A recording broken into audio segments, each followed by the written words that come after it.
Invite the expert speaker tonight to speak to you, and so I have to look very carefully a few minutes, like while Chaim's doing something, I have to look very carefully so I don't mess anything up about who that person is. I'm very pleased and proud that our expert speaker tonight at our Israel Matters Shabbat is Rabbi Nick Renner of Congregation Keilat Israel.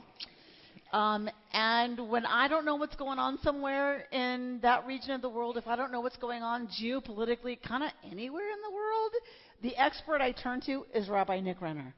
I say, tell me what's going on. I'm not really clear. I don't know how to understand this. Either send me an article or just kind of unpack it for me. And Nick always knows exactly what's going on and exactly the undercurrents and the details and the pressures on either side that most of us have absolutely no idea about. So I'm pleased and proud to present to you tonight an expert on the issues and the geopolitical realities of the Middle East, speaking tonight at our Israel Matters Shabbat about Jerusalem. Please welcome to the Bima our expert, Rabbi Nick Renner.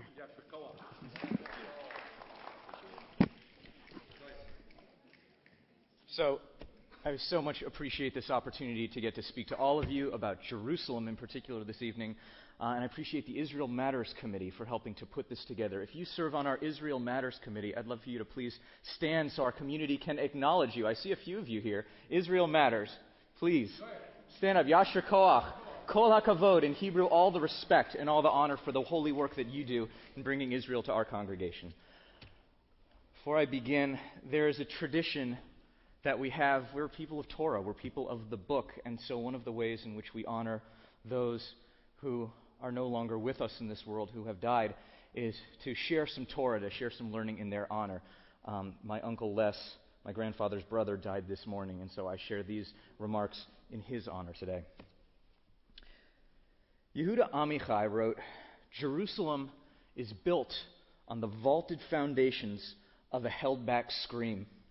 If there were no reason for the scream, the foundations would crumble. The city would collapse. If the scream were ever screamed, Jerusalem would explode into the heavens." I like this poem and how it holds the inherent, intrinsic tension that's there in this city. It's a holy city to so many people. We have holy sites, like the Church of the Holy Sepulchre, to Christians, Al-Aqsa and the Dome of the Rock mosques to Muslims. We have our own Western Wall of the Temple Mount for Jews, and all of the different churches, mosques, and synagogues in between. The old city divided into Christian, Armenian, Muslim, and Jewish quarters. West Jerusalem, the seat of the Israeli government and Jewish neighborhoods. East Jerusalem, largely Arab and Muslim. This is a complicated place, no doubt. We can't cover the entire history of Jerusalem this evening, so I just want to talk about it very briefly before we get into where we are right now from the lens of the state of Israel. On the eve of Israeli independence, the area was held in what was referred to as British Mandate Palestine. The British Mandate was expiring in 1947, and the question was, what was going to happen with Jerusalem? Well, the UN drafted a partition plan for what they intended to be Israel and Palestine. But under partition, Jerusalem wasn't assigned to either side. Jerusalem was intended to be managed under an international regime as a special sector outside of the Israeli-Palestinian question. November 19th, 1947, partition passed by the UN General Assembly. After it passed, the British withdrew their mandate forces, of course, leaving that power vacuum. Israel accepted the plan, and the Arab nations rejected it and invaded. While the Independence War was a major success for Israel and the nascent Israeli Defense Forces, Israel couldn't break the Jordanian siege around Jerusalem. In particular, they couldn't break this choke point at the fortress of Latrun on the road there. Today it's a museum. You can go see all their tanks and everything, the tank farm there at Latrun. But Israel managed to hold what was today West Jerusalem, and the old city in East Jerusalem fell to the Jordanian Legion. The Jewish defenders in the old city made their last stand in the Jewish quarter. Someone once took me on a tour, and I've subsequently taken others on this tour of the Jewish quarter, where you can walk the alleys. You can walk point by point at which the Jewish defenders were forced back until they made their last stand in this plaza. At the outset of the Independence War, Israel claimed Jerusalem as its capital. After the war, when the Jordanian Legion conquered the Old City in East Jerusalem, Jordan claimed it as their second capital. I didn't know that was a thing, but hey, there you go, Jordan. It was only recognized by the British and the Pakistanis, so clearly nobody else thought it was a thing either. From 48 to 67, the Jordanians pretty systematically destroyed synagogues. They destroyed Jewish cemeteries. They used headstones from synagogues to pave roads and build buildings there. It was a pretty thorough desecration, and they also expelled all of those former residents of the Jewish quarter. 67 changed all of that. At the onset, the opening of the Six-Day War in 1967, Israel launched their preemptive airstrikes, destroying the Egyptian Air Force on the ground. But it wasn't a war with Jordan originally. It wasn't over Jerusalem. Jerusalem wasn't on the table. Israel told the Jordanians, if you stay out of this, we won't strike you. If you don't attack us, we won't start anything with you. You don't need to be part of this conflict. Nasser and the Egyptians, though, they were piping all of this propaganda about what was going on in the war. They didn't announce that their air force had been destroyed on the ground. They were saying they were marching to Tel Aviv right now, and the Jordanians believed them. On the second day of the war, Jordan attacked Israel with airstrikes and artillery fire against West Jerusalem, opening that front in the war. In turn, the Israeli Air Force destroyed the Jordanian Air Force, and Israel launched a ground assault. The most intensive combat was at Givat Tichmoshet. You can visit this place today in Jerusalem, translated as Ammunition Hill. But most importantly, Israel didn't attack the old city with heavy weapons or with armor. They were so concerned about the sanctity of the holy sites of all the peoples who were there that they only sent paratroopers. They only sent ground forces with small arms to capture the city. They took tremendous casualties as a consequence of that decision, but they kept Jerusalem sacred, and they kept it whole. Mordechai Gur, the commander of the paratroopers, he led the assault, and he was the one who famously, in Israeli history, famously said this line into the military radio to the commanders in chief. He said, Har Habayit biyadenu, Har Habayit biyadenu. The Temple Mount is in our hands. The Temple Mount is in our hands. Jerusalem was finally reunified.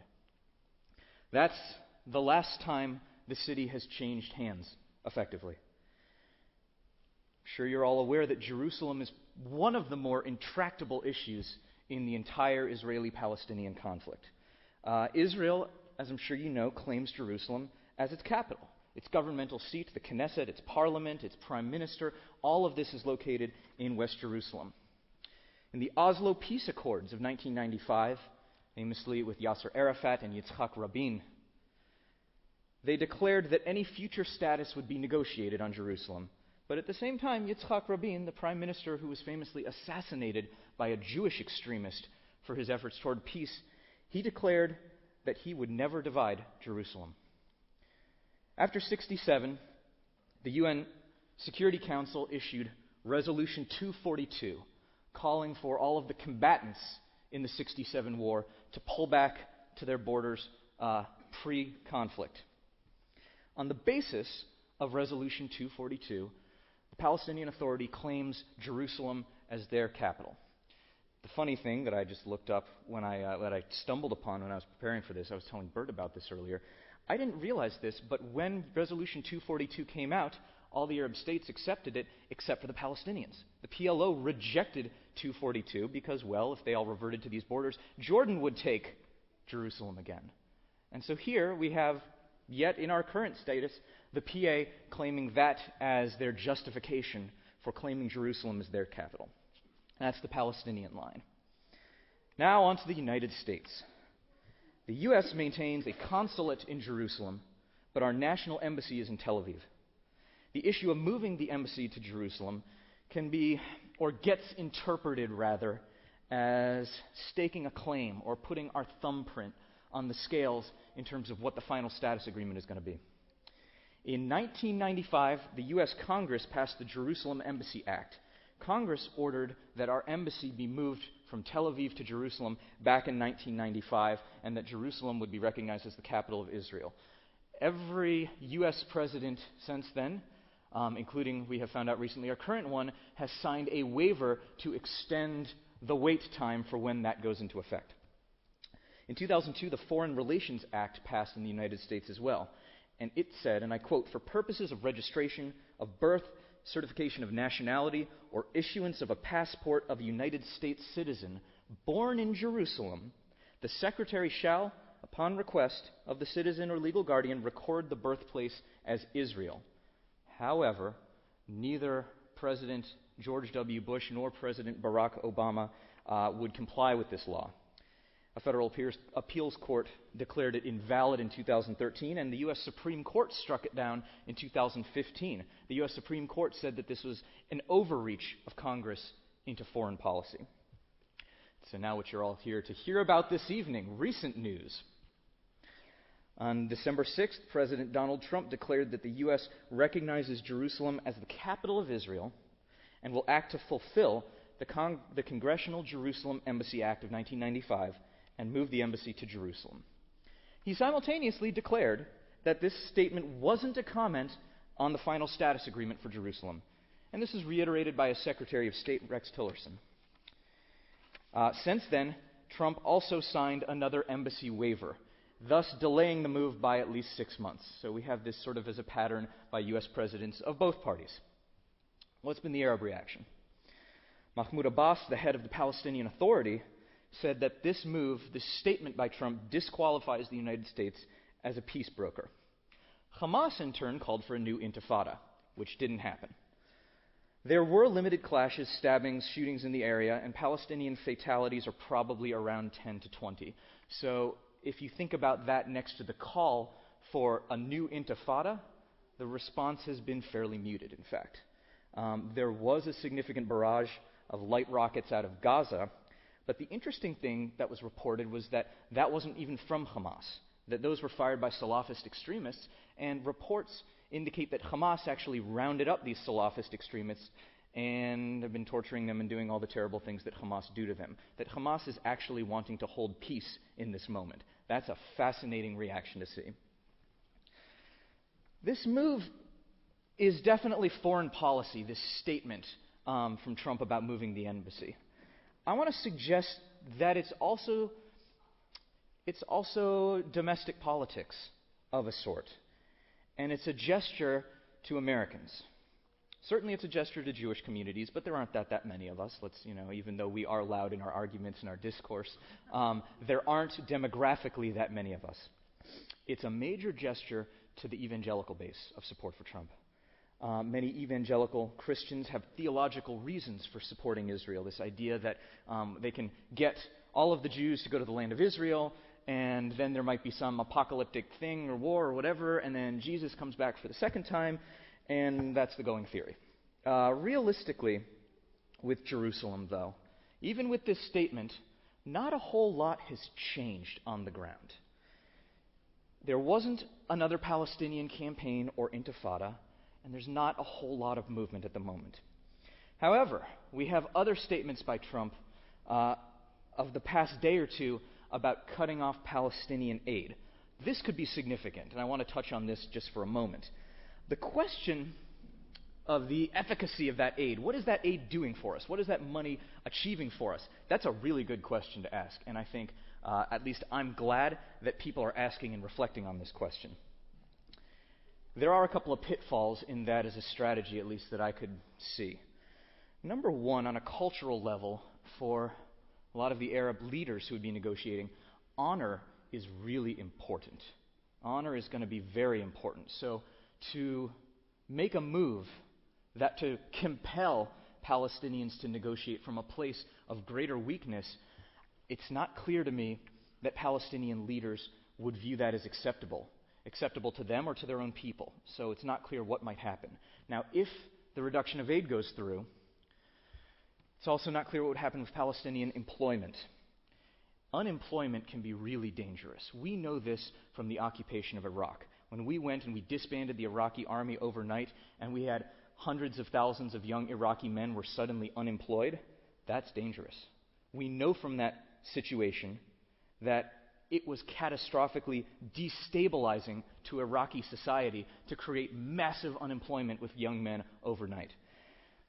So if there's not a lot for young Palestinian men to lose, that could be an incentive toward violence. So this is one of these situations that I can understand reviewing the aid, but we also want to be very careful in terms of what we do with money over there. To return to the embassy in Jerusalem, there's a lot of heat and a lot of anger around this move of Trump's, particularly internationally. And it's certainly, you can take it as a signal within the complex realm of Middle East politics and negotiations and diplomacy. The thing is incredibly complex. But I do want to share something that's even more interesting to me than what's going on with Trump or anything he had to say. We had some of this reiterated to us at the AIPAC gala that we were at just earlier this week from Generals Ashkenazi and Petraeus of the Israeli and American armed forces, respectively.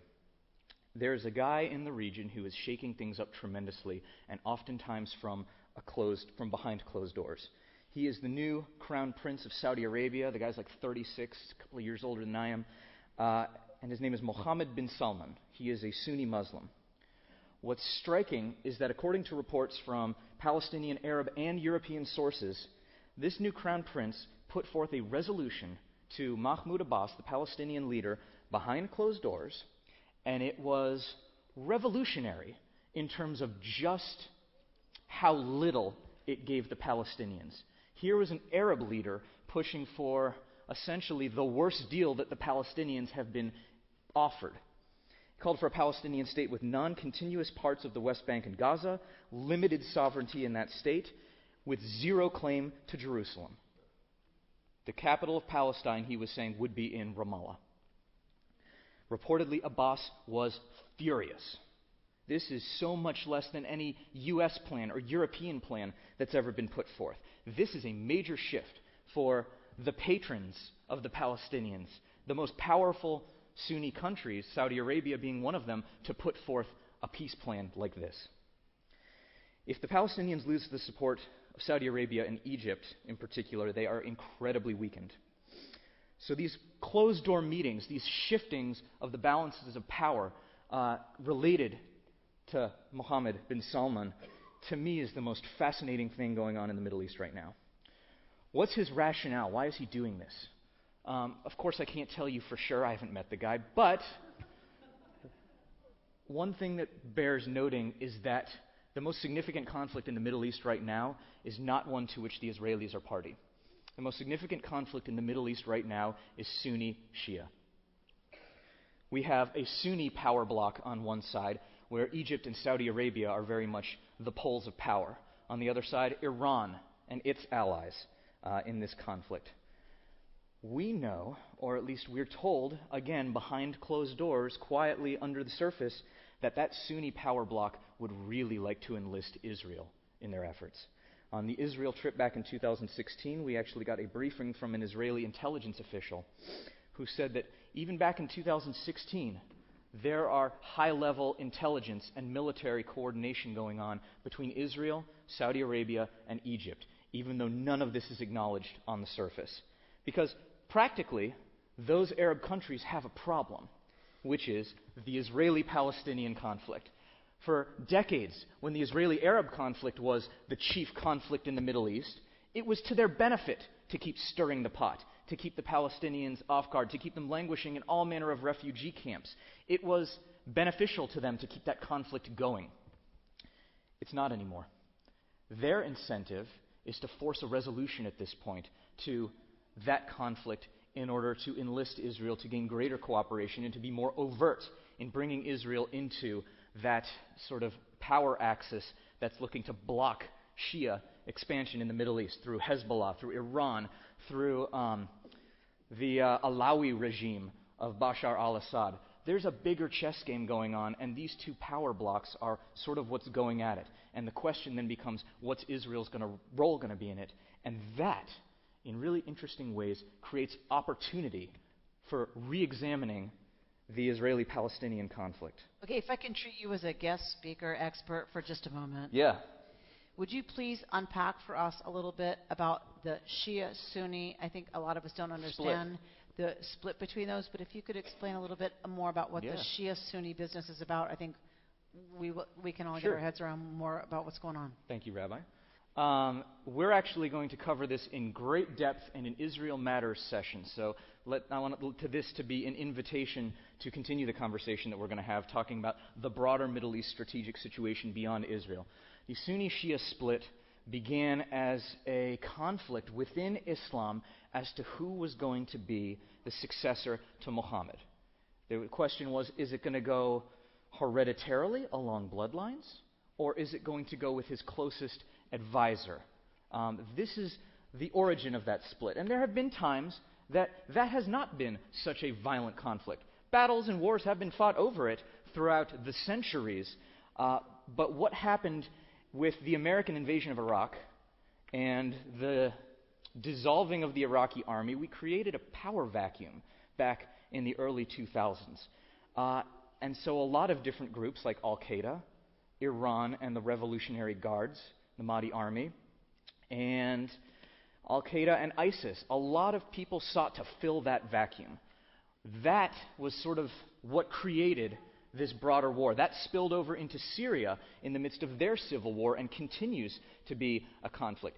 Hezbollah was founded as a Lebanese militia from the Lebanese civil war to fight against Christians and Sunni Muslims. So suddenly, in the wake of the Iraq war, over 10 years ago, we have this conflict that's metastasized into a proxy war all over the Middle East. I can't go a whole lot deeper into the Sunni-Shia split. I'll have to review that before our next conversation about the strategic picture in the Middle East. But I do want to close by saying, with some of these initiatives, with the rise of Mohammed bin Salman, this is a really interesting moment to watch Jerusalem, to watch the Middle East, to see what's going. And in ways that there haven't been for decades, there is potential for peace, for negotiations, for creating a different kind of reality on the ground. So, that was a lot. If you're confused, don't worry, so am I. But I've got some ideas. This is a great moment to watch. All of this stuff I just talked about, we have this idea of two Jerusalems. There's Jerusalem Lamata, the Jerusalem that is lower, that's in our world, that's municipal taxes, that's the day-to-day negotiations of all of this stuff. And we have the Jerusalem that we heard from Yehuda Amichai in that poem, the Jerusalem Lamala, the Jerusalem on high. That's the Jerusalem we hold with Yerushalayim Shel Zahav, Jerusalem of gold. So thank you all for coming and taking part in the Israel Matters conversation. So when I asked Rabbi Renner to expand, all I wanted to say was he taught me, and experts at AIPAC taught me that the thing we're looking at is the danger of Iran looking to push a Shia corridor all the way to the sea, and that's what's happening. And of course they want to go down from there to Israel and all the way down through Egypt. So that's what we're really looking at. And so what we have a new moment for is the possibility of a Sunni Israel alliance to fight the Shia push to control all of that corridor. And that's what the whole business is about. And I learned that on my APEC Progressive Leaders trip, that this is really a Shia-Sunni war, and that Israel's going to be drawn in, hopefully, by the Sunni people who realize that they have to ally with Israel in new and, as Rabbi Renner mentioned, radical ways in terms of accepting less of a deal for this and other things that we weren't willing to talk about before in order to stop that Shia push across the whole part of the region that would mean devastating things for the region, for Israel, and for us.